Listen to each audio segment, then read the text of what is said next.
anaknya, termasuk Pare, hingga sampai sekarang bisa menjadi sosok berhasil. Nilai-nilai apa yang Mama dan Bapak ajarkan? Ibu na to enak selama himi ko yang kay mo ka ini himi no enak kaisa.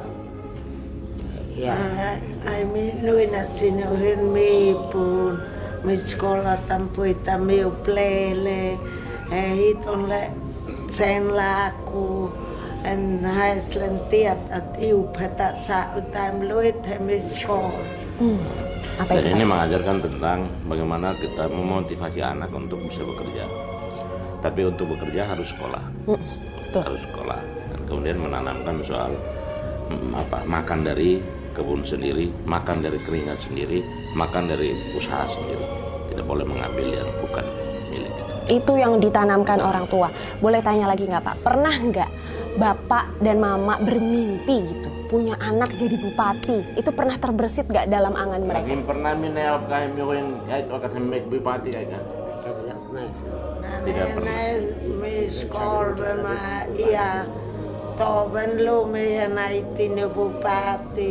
Naitini bupati. Memang tidak pernah membayangkan sebelumnya untuk hanya memotivasi anak untuk ke sekolah, tapi kemudian tidak ada rencana untuk kemudian jadi bupati.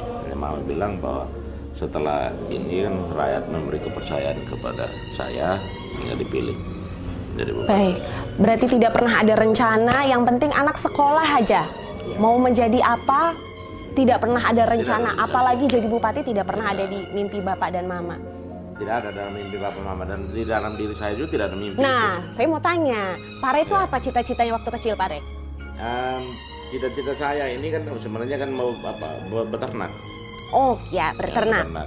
Tapi kan masih SD kelas 3, 4. Itu kan kami tunggang kuda menjemput bupati di tahun 83, 84. Pare, Saya. tahun 83, 84, tunggang kuda, jemput bupati. Ya. Oke.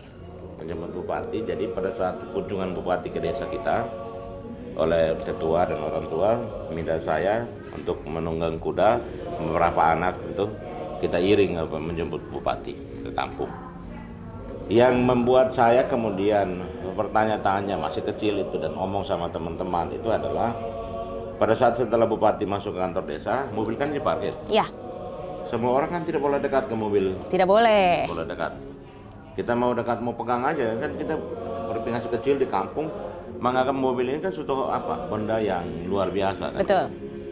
Terus datang kan Pol PP-nya kejar, usir pakai kayu. Nah, terus saya bilang sama teman-teman, ini mobil ini suatu saat saya naik ini. Bapak sempat menyebutkan statement itu. Ya, bilang sama teman-teman saya waktu saya angkatan sekolah, yang kebetulan kami nunggang kuda sama-sama, kemudian menari menjemput Bapak Bupati. Bupatinya. Saya bilang mobil ini suatu saat saya akan naik. Semua bilang ganggu saya, tapi ganggu dalam bahasa dawan. Jangan mimpi dong. Jangan mimpi lah, Jangan mimpi gitu lah, ya. gitu kan. Percaya bahwa ucapan ternyata menjadi doa ya Pare. Ya, dan itu kemudian memotivasi saya untuk belajar dari SD, SMP, SMA sampai dengan kuliah, belajar dan bisa memahami semua pelajaran, dan itu ya puji Tuhan juga. Dalam SD dari kelas 1 sampai dengan kelas 6 bisa menjadi juara umum. Kemudian di SMP itu ya antara 3 besar. Oh ya. Ya 3 besar, di SMA juga demikian. Lancar, diberikan kelancaran. Yang tidak lancarnya pada saat kuliahnya. Kenapa Pare? Kenapa nggak lancar Pare? Kenapa nih Mama? Ya tidak lancar yang pertama. Ini keadaan orang tua saya. Ini kan kita harus tinggalkan mereka dari TTO datang kuliahnya di Kupang. Iya. Di Undana.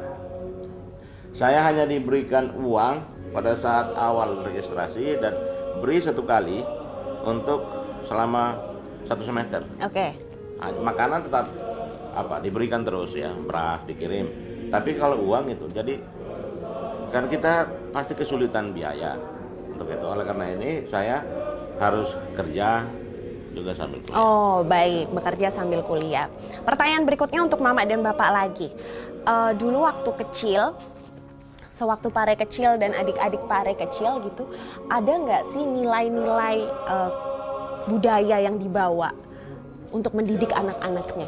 Nah, tuit kan ya waktu ini nuin kan kefean anak, minuin kan dekat budaya hit kebiasaan, hit mau kan mingguan mulai nokat online tunen emne hakat on me, ane minuin kayak Indonesia kan SD Milkit học to có thành tộc ngon một lại tamu xuống công phải xuống lại này yang kedua ini dulu sini yang beli rumput kasih makan sapi dia kedua di sekolah saya suruh dia potong rumput tumpuk di istirahat umum sore orang Cina datang ambil kasih dia uang. Oke, Jadi gimana itu Pak? memang yang tadi yang selain pakai bahasa Indonesia, Iya. Bapak menjelaskan bahwa memang mengajarkan soal bagaimana etika mulai dari menerima tamu, kalau ada orang tua sementara duduk dan tamu, anak harus seperti apa, bagaimana kalau menjawab orang tua, orang yang usia lebih tua dari kita, itu semua ditanamkan dan diajarkan. Ditanamkan sejak dini dan sejak awal. Kalau Mama, kira-kira Mama Pak Rey ini dulu anak-anak mungkin tidak nakal Pak Rey, ya kan? Kenakalan apa kira-kira ini yang diperbuat sama Pak Rey semasa kecil? Mama ini. Anak, aku mau tahu bukan lah. Anak kan mafawon. Fawon ay mikain sinta tu ini. Bilang semasa kecil nakal. Nakal, waktu masih kecil nakal ya Pak ya? Tapi kalau ditegur ikut. Oke, semasa kecil hidup di pedesaan, Bapak dan Ibu sebagai petani, betul? Bapak dan Ibu sebagai petani tidak menyangka menggiring anaknya sekarang menjadi seorang bupati. Yang mau saya tanyakan ke Pak Rey khususnya, apa sih Pak kira-kira yang Bapak petik dari kedua orang tua Bapak hingga akhirnya bisa Bapak sekarang jadi bupati? Iya. Apa Pak? Bisa Yang pertama diceritakan? itu saya baru mengerti pada saat saya masuk SMP. Ya SD belum terlalu mengerti memahami tentang kondisi orang tua saya. Tapi setelah saya di SMP dan sudah keluar tinggalkan kampung di kota, di situ saya melihat teman-teman yang lain dengan orang tuanya yang berada. Di situ saya memetik hikmahnya. Orang tua saya ini tidak bersekolah buta huruf, tapi kemudian memotivasi saya dan anak adik-adik saya ini kan begitu kuat untuk harus bersekolah. Ya, Artinya di situ saya melihat bahwa ada suatu kesungguhan dari kedua orang tua saya ini agar tidak mengalami lagi situasi yang mereka alami oleh kami nanti. oke. Jadi ibaratnya orang tua bilang agar supaya memiliki kehidupan yang lebih baik daripada apa yang orang tua alami. Karena pesan yang disampaikan oleh Bapak Mama bahwa kami sudah bodoh, sudah terlanjur bodoh, kamu anak-anak tidak boleh lagi sama seperti kami. Baik.